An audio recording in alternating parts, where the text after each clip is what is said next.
నమస్కారం. Welcome to నవలా హృదయం. ఈరోజు కథ వసంత శిశిరం. రచించిన వారు శ్రీమతి నవీన గారు. కథలోకి వెళ్లబోయే ముందు ఛానల్ను సబ్స్క్రైబ్ చేయడం మర్చిపోవద్దు. ఇక కథలోకి వెళ్ళిపోదాం. గదిలో లేకుండా, ఫంక్షన్ వద్ద లేకుండా అసలు శిశిర ఎక్కడికెళ్ళింది అని ఆలోచించాడు వాసు. ఆ వేదిక దగ్గర పూర్తిగా వెతికాడు. ఆమె జాడ తెలియలేదు. కంగారు మొదలైంది. అప్పటికే తను ఆ వేదిక వద్దకు వచ్చి గంట అవుతుంది. ఎక్కడా లేదు. అంటే ఒకవేళ తను నచ్చక చెప్పకుండానే వెళ్ళిపోయిందా అనుకున్నాడు. కానీ ఆ ఆలోచనను కూడా స్వీకరించడానికి సిద్ధంగా లేడు. అలానే కుర్చీలో వాలిపోయాడు. ఆలోచనల వెల్లువ అతన్ని కమ్మేయగా, నిజంగానే శిశిర నన్ను దూరం చేసుకోవాలనుకుందా? లేదు, తన గురించి నా అంచనా తప్పు కాదు. కానీ తను నేను ఇచ్చిన డ్రెస్ని మంచంపై పడవేసింది. అంటే అర్థం తనను నాతో జీవితం పంచుకోవడం ఇష్టం లేదేమో. అలాంటప్పుడు ఆ డ్రెస్తో పాటు మిగతా వస్తువులు ఎందుకు పెట్టింది? మొదట ఇష్టపడి తర్వాత నిర్ణయాన్ని మార్చుకుందా? లేక ఇది అనుకోకుండా జరిగిందా? అసలేమైంది? తన మనసులో ఏముంది అనుకుంటూనే తల విదిలించి, లేదు, నేను ముందు తనతో నేరుగా మాట్లాడాలి. తనతో మాట్లాడటం ఇదే ఆఖరిసారైనా పర్వాలేదు. ముందు నేను తనని కలవాలి. అసలు తను ఎక్కడుంది అనుకుంటూ లేచి ఇంటివైపుగా కదిలాడు. ఏది ఏమైనా సరే ఈరోజు తనతో మాట్లాడి తీరాలి అని అనుకున్నాడు వాసు. ఆమె కోసం వెతికే ప్రక్రియలో మొదట మళ్ళీ తన గదికి వెళ్లాలనుకున్నాడు. ఎలాగో వేదిక దగ్గర వెతికేశాడు కాబట్టి ఇంట్లో చూసి అక్కడ కూడా లేకపోతే ఆ తర్వాత బయటికి వెళ్ళాలి అనుకున్నాడు. అలా ఆలోచిస్తూనే తన గదికి చేరుకున్న వాసుకి ఈసారి కనిపించిన దృశ్యానికి ఆశ్చర్యపోయాడు. విచిత్రంగా ఆ మంచంపై ఉండాల్సిన డ్రెస్ ఇప్పుడు లేదు. ఆ డ్రెస్తో పాటు ఇంతకు ముందు ఉన్న వస్తువులు కూడా లేవు. అంతా మాయలాగా అనిపించింది వాసుకి. ఎవరైనా వచ్చి తీసుకెళ్లారా? అయినా ఈ టైంలో అందరూ ఫంక్షన్ దగ్గర ఉన్నారు కదా, ఎవరొస్తారు అనుకుంటూ బయటకు వచ్చిన అతనికి ప్రియ వాళ్ల గదిలో నుండి శబ్దాలు వినిపించాయి. అటువైపుగా వాసు అడుగులు వేస్తుండగా తలుపు తెరిచి ప్రియ బయటికి వచ్చింది. ఎదురుగా ఉన్న వాసును చూస్తూ ఏమైంది అని అడిగింది. శిశిర నీతో ఉందా అని వాసు అడగగా, ఇప్పటి వరకు నాతోనే ఉంది. ఫ్రెష్ అవ్వడం కోసం తన గదికి వెళ్ళింది అని చెప్పింది. వాసు ఆలోచనలో పడగా, ఏమైందన్నయ్య అలా ఉన్నావు అని అడిగిన ప్రియతో, ఏం లేదు, వెళ్దామా, ఇప్పటికే చాలా ఆలస్యమైంది అని వాసు అనడంతో ఇద్దరూ కలిసి వేదిక దగ్గరకు వెళ్ళిపోయారు. శిశిర ఎక్కడికి వెళ్ళి ఉంటుంది అని ఆలోచనలో పడ్డాడు వాసు. ప్రియతో పాటు తాను కూడా వేడుకలో పాల్గొన్నాడు.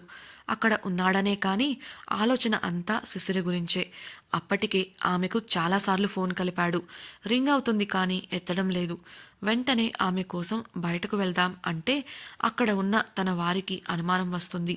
వారికి విషయం తెలిస్తే బాధపడతారని తన బాధను తన మనసులోనే అణిచిపెట్టుకొని ముఖానికి నవ్వు పులుముకొని ఆ సంబరాల్లో పాల్గొన్నాడు. చాలా ఆలస్యం అవడంతో ఇక ఆ కార్యక్రమాన్ని ముగించారు భానుమతి గారు. కిషోర్ వాళ్ళు అందరినీ భోజనాలకు పదమంటూ ఆ ఏర్పాట్లలో బిజీ అవ్వగా తన ముఖంపై చిరునవ్వుని వదిలి బాధగా ఒక మూలన కుర్చీలో కూర్చొని తలదించుకొని చేతులలో ముఖాన్ని దాచుకున్నాడు వాసు. పలు రకాల ఆలోచనలతో మనసు భారమవ్వగా దీర్ఘంగా శ్వాస తీసి వదిలి చేతులు దించి తలపైకి ఎత్తిన అతడికి ఎదురుగా కనబడిన దృశ్యానికి కళ్ళు పెద్దవి చేసి చూశాడు. తను ఇచ్చిన పసుపు రంగు ఇండో వెస్ట్రన్ స్టైల్ డ్రెస్ వేసుకొని మెల్లిగా స్టేజ్ వద్దకు వస్తూ కనిపించింది శిశిర.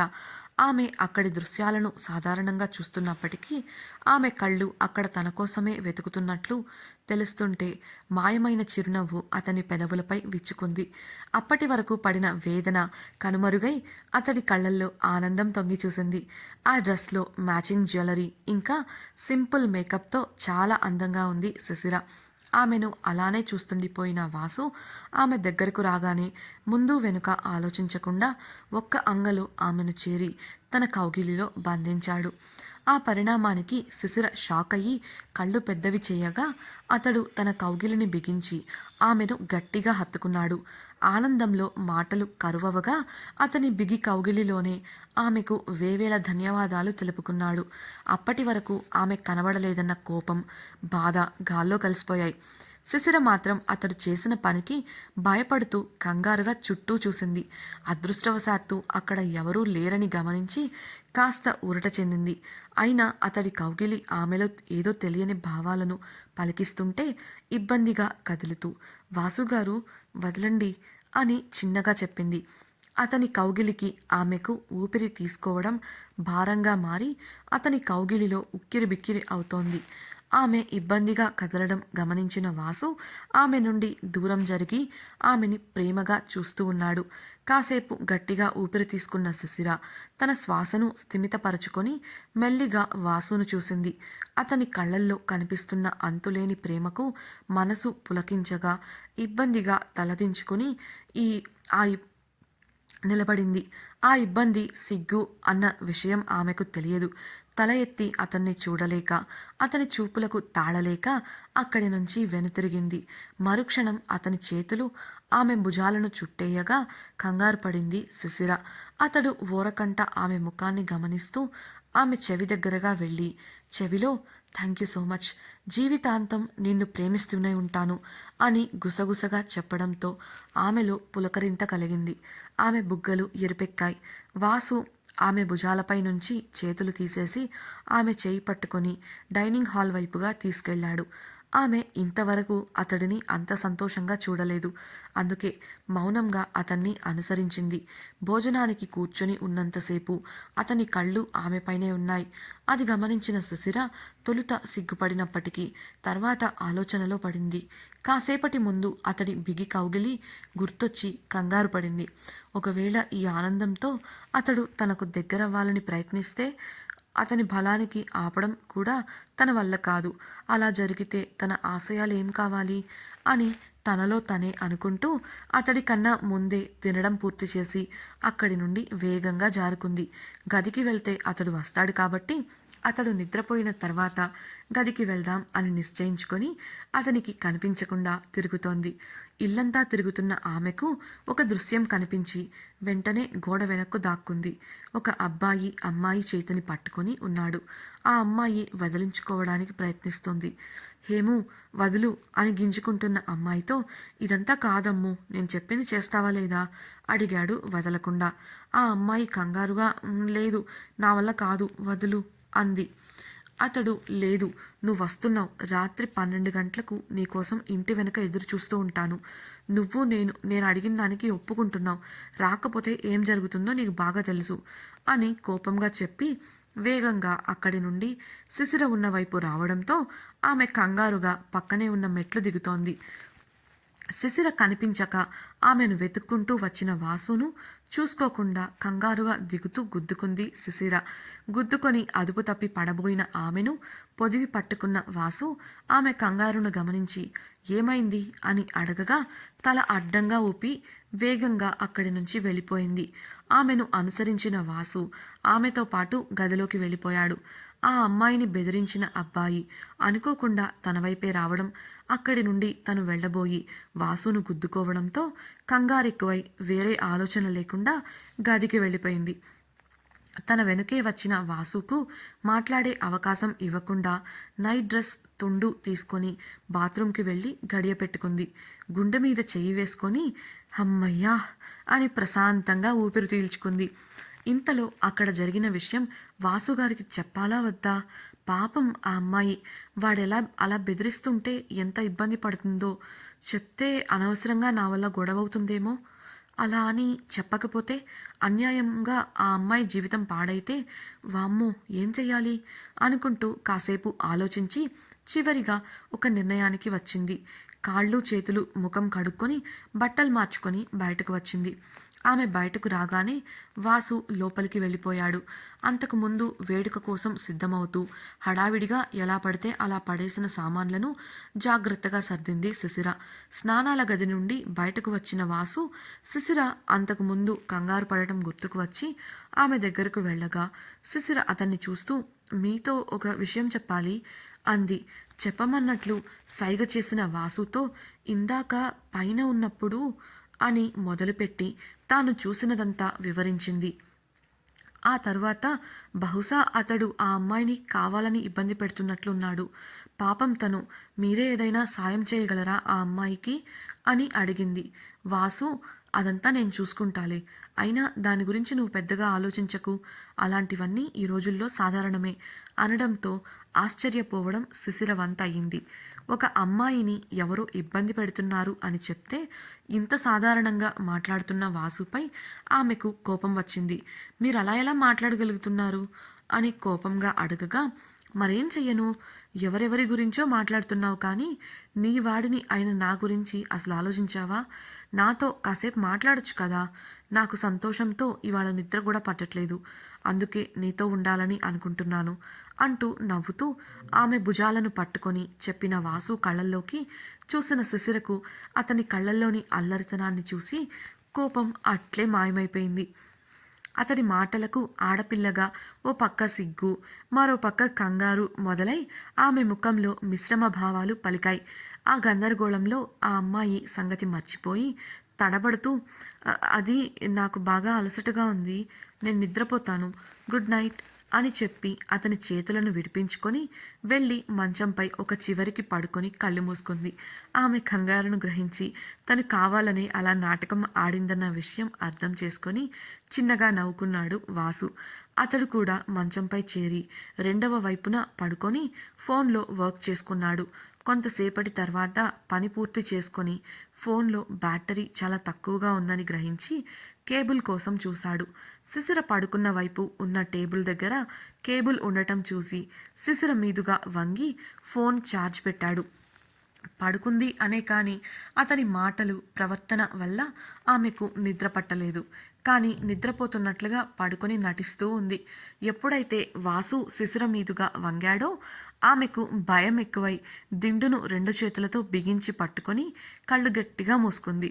అది చూసిన వాసు ఆమె ఇంకా నిద్రపోలేదని గ్రహించి నవ్వుకున్నాడు. వెల్లికలా పడుకొని నెమ్మదిగా ఆమె చేతిని తన చేతిలోకి తీసుకున్నాడు. శిశిర గుండె కొట్టుకునే వేగం పెరిగింది. వేగంగా శ్వాస తీసుకుంటూ భయంగా, కంగారుగా వాసు వంక చూడగా అతడు ఆమె వైపు తిరిగి ప్రేమగా, అలా చూడకు బంగారం, నువ్వింత ముద్దుగా ఉంటే నన్ను నేను అస్సలు సంభాళించుకోలేను. నువ్వు ఎంత సాధారణంగా ఉంటే నేనంత హద్దుల్లో ఉండగలను అన్నాడు. అతడి మాటలలోని ఆంతర్యాన్ని బట్టి అతడికి వేరే ఉద్దేశాలు లేవని అర్థం చేసుకున్న శిశిర కాస్త శాంతించింది. ఆమె కూడా నెమ్మదిగా అతని వైపు తిరిగింది. ఇద్దరూ ఒకే మంచంపై నిద్రపోవడం వారికి ఇదే మొదటిసారి. వాసు ఆమె చేతిని తీసుకొని సున్నితంగా ముద్దు పెట్టి, thank you so much for accepting me అన్నాడు ఆర్ద్రత నిండిన కళ్ళతో. ఆమె చిన్నగా, ఇందులో అంత పెద్ద విషయం ఏముందని అలా అంటున్నారు, ఇలాంటి వాటి గురించి నాకు పెద్దగా పట్టింపు లేదు అని చెప్పింది మొహమాటంగా. అతనిని నేరుగా చూడలేక ఆమె కళ్ళు దించేసుకుంది. ఆమె మాటలకు సంతోషించాడు వాసు. చొరవగా ఆమెను దగ్గరకు తీసుకుని హత్తుకున్నాడు. శిశిరకు ఇబ్బందిగా అనిపించినా కూడా ఎదురు చెప్పలేదు. ఆమె ఉనికిని ఆస్వాదించాడు వాసు. పావుగంట తర్వాత, ఇంకా మీరు నిద్రపోవచ్చు కదా అడిగింది శిశిర. ప్రేమగా, రావట్లేదు అన్నాడు వాసు ఆమె ముంగురులను సరిచేస్తూ. నాతో రా అని మంచంపై నుండి లేచి దుప్పట్లు, దిండ్లు తీసుకొని ఆమెతో పాటు ఆ ఇంటి మిద్దపైకి చేరుకున్నాడు. చల్లటి గాలులు వీస్తూ అక్కడి వాతావరణం చాలా బాగుంది. మిద్దెపై ఒక అరుగు దగ్గరకు చేరుకున్న వాసు దుప్పట్లు, దిండ్లను ఒక పక్కన పెట్టేసి ఆమెతో పాటు అరుగుపై కూర్చున్నాడు. చంద్రుడి కాంతికి వెలుగుపరుచుకోగా పిల్లగాలులు మదిని పరవశింపచేస్తున్నాయి. కూర్చున్న వాడల్లా ఒక్కసారిగా శిశిర ఒడిలో తలపెట్టుకున్నాడు వాసు. మొదట కంగారు పడినప్పటికీ శిశిర దాన్ని బయట పెట్టలేదు. నెమ్మదిగా ఆమె చేతిని తన చెంపపై పెట్టుకున్నాడు వాసు. మెల్లిగా ఆమెను కబుర్లలోకి దింపాడు. అలా వాసు బాల్యం గురించి, ఇప్పుడు అక్కడ ఉన్న వారి గురించి మాట్లాడుకోవడం మొదలుపెట్టారు. తన చిన్నప్పుడు భానుమతితో కలిసి పిల్లలంతా అక్కడే పడుకునేవాళ్లమని చెప్పాడు వాసు. భానుమతి వాళ్లను ఎంత చక్కగా చూసుకునేదో చెప్పాడు. ఆ తరువాత స్వీటీ గురించి చెబుతూ, స్వీటీ నెల వయసు పాపగా ఉన్నప్పుడు నాకు దొరికింది. ఎవరో కానీ తనని బట్టల్లో చుట్టి బ్యాగ్లో పెట్టి అర్ధరాత్రి రోడ్డు పక్కన వదిలేసి వెళ్ళిపోయారు. తనను నేను చూసే సమయానికి తన ఆరోగ్యం బాగా క్షీణించింది. చాలా రోజులు తనని ఆసుపత్రిలో ఉంచి చికిత్స చేయించాక కోలుకుంది. చిట్టి రాక్షసి చిన్నప్పుడు నా గుండెల మీద మాత్రమే నిద్రపోయేది. తను మాకు దొరికి రేపటికి 5 సంవత్సరాలవుతుంది. అందుకే తన పుట్టినరోజుని తను మాకు దొరికిన రోజునే జరుపుతాం అన్నాడు వాసు. అదేంటి, రేపు అత్తయ్య పుట్టినరోజు అన్నారు? సందేహంగా అడిగింది శిశిర. అవును, ఇద్దరికీ కలిపే పుట్టినరోజు జరుపుతాం అన్న వాసు, ఇంతకీ నీకు స్వీటీ ఎలా తెలుసు అనుమానంగా అడిగాడు. తను స్వీటీని ఎలా కలిసిందో వివరించి, ఇక్కడకు వచ్చాక తెలిసింది స్వీటీ బాయ్ ఫ్రెండ్ మీరు అని అనగా, శ్రీమతికి ఈర్ష్యగా ఉందో కొంటెగా అన్నాడు వాసు. అదేం లేదు, సాధారణంగా అడిగాను. అయినా నా ముఖం చూస్తే ఈర్ష్యపడుతున్నట్లుందా మీకు అన్న శిశిరతో, నీకు స్లీపింగ్ బ్యూటీ కథ తెలుసు కదా, అందులో రాకుమారి తనని కాపాడిన రాకుమారుడిని పెళ్లి చేసుకుంటుంది. అది విన్నప్పటి నుండి నన్ను కాపాడింది నువ్వే కాబట్టి నువ్వే నన్ను పెళ్లి చేసుకోవాలి, ఇకపై నువ్వే నా బాయ్ ఫ్రెండ్, నేను నీ గర్ల్ ఫ్రెండ్ అని స్వీటీ చెప్పింది. మొండిపిల్ల కావడంతో ఎక్కడ కాదంటే అల్లరి చేస్తుందో అని సరే అన్నాను. అందుకే అలా ప్రవర్తిస్తుంది చెప్పాడు వాసు. శిశిర అనుమానంగా, అంటే స్వీటీకి తన గురించి తెలుసా ఆశ్చర్యంతో అడిగింది. తను మిగతా పిల్లల్లా కాదు, కాస్త వ్యత్యాసంగా ఉంటుంది. డాక్టర్కి చూపిస్తే తన ఐక్యూ ఎక్కువ అని చెప్పారు. దాంతో అన్ని విషయాల్లో కాస్త పెద్దరికంగానే ఉంటుంది అన్నాడు వాసు. ఓ అలాగా అన్న శిశిరను, నీకు సైన్ భాష ఎలా వచ్చు అని అడిగాడు వాసు. శిశిర చెప్తూ, నేను ఎన్సీసీలో ఉండగా దాన్ని నేర్చుకున్నాను. రిమోట్ ఏరియాస్లో సర్వీస్ హోమ్స్లో సర్వీస్ చేయడానికి వెళ్ళినప్పుడు నేర్చుకున్నాను. అది ఇక్కడ ఉపయోగపడింది. ప్రియ చాలా బాగా కలిసిపోయింది.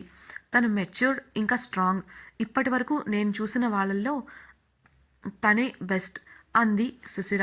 అవును, తనకు తనే ఇండిపెండెంట్గా ఉండాలని తనను తాను మలుచుకుంది ప్రియ అన్నాడు వాసు. నిజానికి ప్రియ అంగవైకల్యం కలిగిన అమ్మాయి. తను ఒక మూగ మరియు చెవుడు. తను ఎవరితో ఏం మాట్లాడినా సైన్ లాంగ్వేజ్లోనే మాట్లాడుతుంది. ఎదుటివారు చెప్పిన మాటలను వారి పెదవుల కదలికను ద్వారా అర్థం చేసుకుంటుంది. దాంతో ఆమె ఎవరి మీద ఆధారపడకుండా తన పనులను తాను చూసుకోగలదు. అలాగే ఇప్పుడు డిగ్రీ ఫైనల్ ఇయర్ చదువుతూ ఉద్యోగ ప్రయత్నాల్లో ఉంది. ప్రియ గురించి వాసు చెప్పిన మాటలను శిశిర అవునన్నట్లు తల ఊపుతూ, అవును అలానే ఉండాలి అని చెప్పింది. మాటల మధ్యలో అప్రయత్నంగా ఆమె చేయి వాసు చెంపపై నుండి తలపై చేరి తల నిమురుతూ ఉంది. అందుకు సంతోషించిన వాసు అలానే ఆమెతో మాట్లాడుతూ ఉన్నాడు. కాసేపటి తర్వాత అతని నుంచి ఎటువంటి మాట రాకపోవడంతో ఏంటా అని అతని వంక చూసిన శిశిర అతడు నిద్రపోవడం గమనించింది. నిద్రపోతున్నప్పుడు అతని ముఖంపై ప్రకాశిస్తున్న వెన్నెలకు అతడు మరింత ఆకర్షణీయంగా కనిపించాడు. అతన్ని అలా చూస్తూ ఉండిపోయింది శిశిర. కొద్ది నిమిషాల తర్వాత, ఇదేంటి నేను ఇలా చేస్తున్నాను అని తనలో తనే అనుకున్న శిశిర నెమ్మదిగా తన పక్కనే ఉన్న దిండును తీసుకొని వాసు తలని దిండు పైకి చేర్చింది. ఆ తరువాత తను కూడా మరోవైపు పక్క వేసుకొని అక్కడే నిద్రపోయింది. తెల్లవారింది. ఇంట్లో వాతావరణం అంతా సందడిగా మారిపోయింది. సిద్ధమై గది నుండి బయటకు వచ్చిన వాసు శిశిరలు అందరూ హాల్లో ఉండటం చూసి అక్కడికి వెళ్లారు. హాల్లో చుట్టూ చేరిన జనం మధ్యలో 2 పీటలు వేసి ఒక జంట కూర్చొని ఉంది. చుట్టూ మంగళ స్నానాల కోసం నీళ్లు ఏర్పాటు చేసి ఉన్నాయి. ఆ జంటను చూసిన శిశిర షాక్ అయింది. వాళ్ళు ఎవరో కాదు, రాత్రి తను చూసిన హేము, అమ్ములు. శిశిర అయోమయంగా వాసు వంక చూడగా అతడు నవ్వుకుంటూ అక్కడి నుంచి వెళ్ళిపోయాడు. వేడుక జరుగుతున్నంతసేపు అమ్ము, హేములను గమనించిన శిశిర హేము అమ్ముపై కనిపించని కోపంలో ఉండటం గమనించింది. ఇంతకీ రాత్రి ఏం జరిగింది? హేముకి అమ్ముపై ఎందుకు కోపం వచ్చింది? ఇప్పుడు శిశిర ఏం చేయబోతోంది? వాసుకు కనిపించని సమయంలో శిశిర ఏమైంది? శిశిర వాసుపై వచ్చిన కోపాన్ని తీర్చుకోగలదా? తెలుసుకోవాలనుందా? అయితే తప్పకుండా ఛానల్ను సబ్స్క్రైబ్ చేసి రాబోయే ఎపిసోడ్స్ వినేయండి. మీకు ఈ వీడియో కనుక నచ్చినట్లయితే లైక్ చేసి మీ సన్నిహితులతో షేర్ చేయండి. అలాగే ఈ నావెల్పై మీ అభిప్రాయాలను మాతో పంచుకోవడం కోసం కామెంట్ సెక్షన్లో తెలియజేయగలరు. ఇట్లు మీ నవలా హృదయం team. Thank you for listening.